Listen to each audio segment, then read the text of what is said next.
I think it is very important for all of us, young girls in particular, to have a mentor. Sometimes a mentor can come from your own family.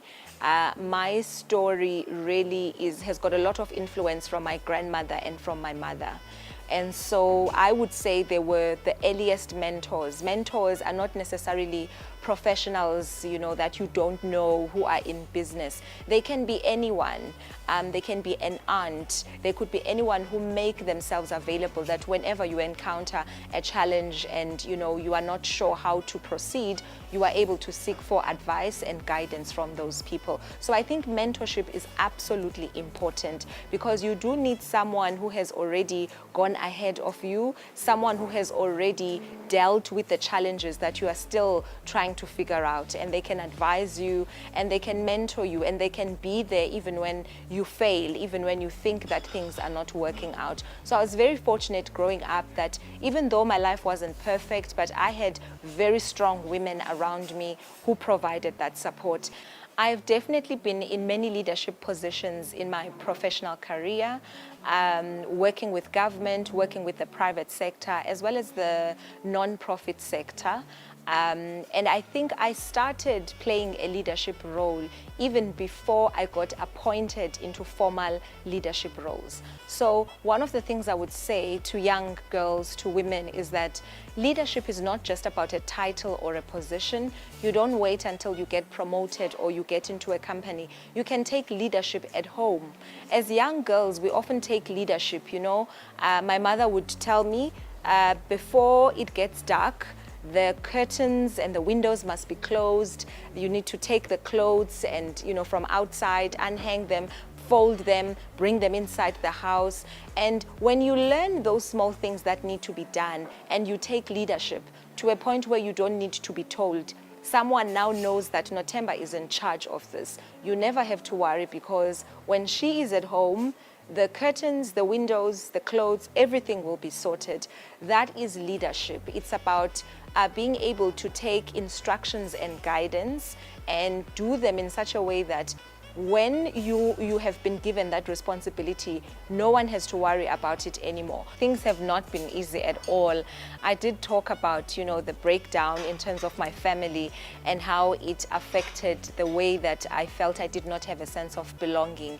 And so I spent my teenage years really just trying to find a place where I belonged. And you find yourself in the wrong spaces with the wrong crowds.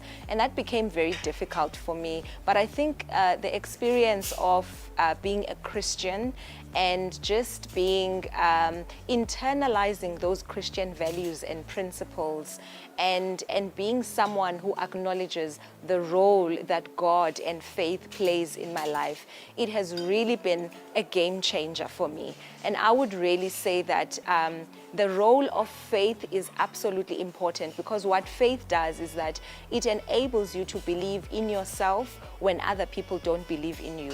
It enables you to believe that things can still work, even if you experience, difficulties that you were not expecting. So faith for me was just it was a game changer. It was an important aspect of how I dealt with the challenges that I experienced. So I am definitely an author. I've just added the title author. And I am very excited about that. The title of the book is called Pushing Back the Darkness, and the subtitle says, When You Are Tired of Accepting the Unacceptable.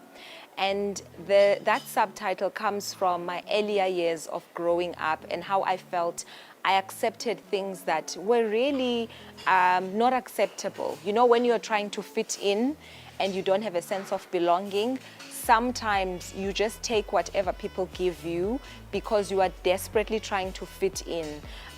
You accept a lot of things that are disrespectful to you, if we think about the statistics in terms of women who are abused and women who stay in relationships that are very harmful to them, sometimes it's because women feel like they don't have options. If that relationship breaks down, then they are not going to have options in order for them to be able to support themselves financially. So we have this tendency to accept things that are harmful to us, that are disrespectful to us, because we are so desperate for money, desperate for relationships, desperate for support, whatever it is. And so pushing back the darkness is about helping not just women, but it's about helping us to draw the line. It's about saying to yourself, what is it that I will accept? What is it that I will not accept? And sometimes, you know, we're Africans, we're very friendly communities, we are nice people, and sometimes nice doesn't work. Nice doesn't work. You can be very nice and people can walk all over you, they can disrespect you.